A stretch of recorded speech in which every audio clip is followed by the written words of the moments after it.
Emma Hemming and Bruce Willis leading with love. I've been a Bruce Willis fan since I can remember. Remember that movie he was in with Kim Basinger, Alec Baldwin's ex-wife, in 1987, Blind Date? I mean, classic. Classic. I love all his movies from back in the day. He's such a great talent, and it's really sad, his story now. How the couple are navigating their new normal as the actor moves into a care home. So, when Willis met his wife Emma Hemming at their mutual trainer's gym in 2007, he had been one of the world's biggest stars for 3 decades. But after his divorce from Demi Moore, he was down on love. I went from F love to love is truly the answer.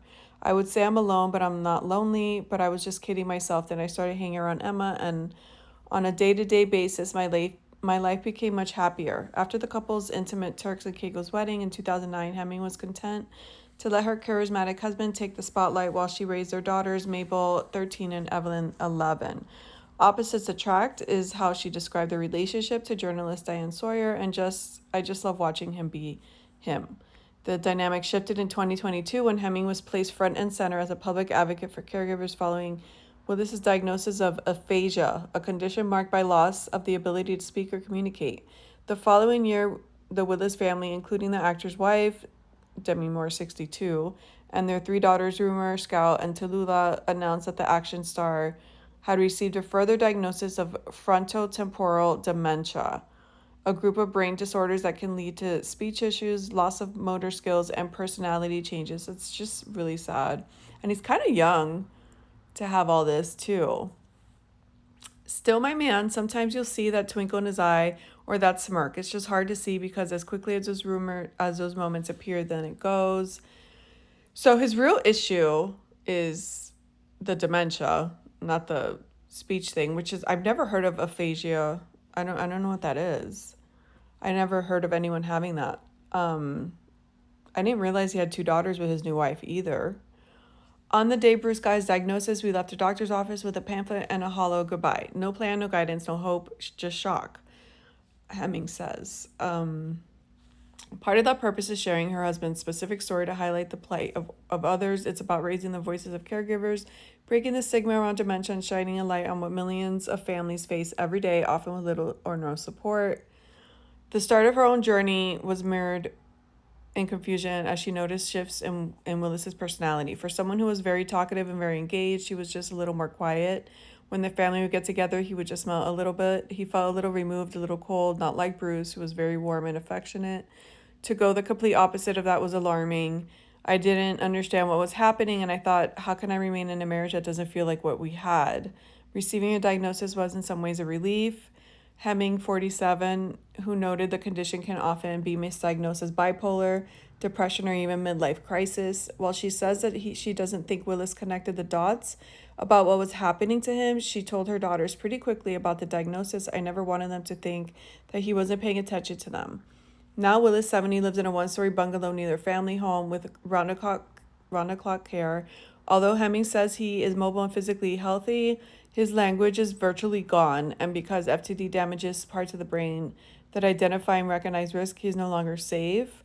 It was one of the hardest decisions that I've had to make so far, but I knew first and foremost Bruce would want that for our daughters. He would want to be in a home that was more tailored to their needs, not his. We're there a lot. It's our second home. The girls have their things there. It's a house that is filled with love and warmth and care. When Willis is with his family, he lights up. He's holding our hands. We're kissing him. We're hugging him. He's reciprocating. And so that's all I need to know. I don't need to know that I am his wife and we were married on this day. I don't need any of that. I just want to feel that I have connection to him, and I do. Wow. That's really sad for him, but it's also sad for her. And this also, I saw Michael J. Fox yesterday.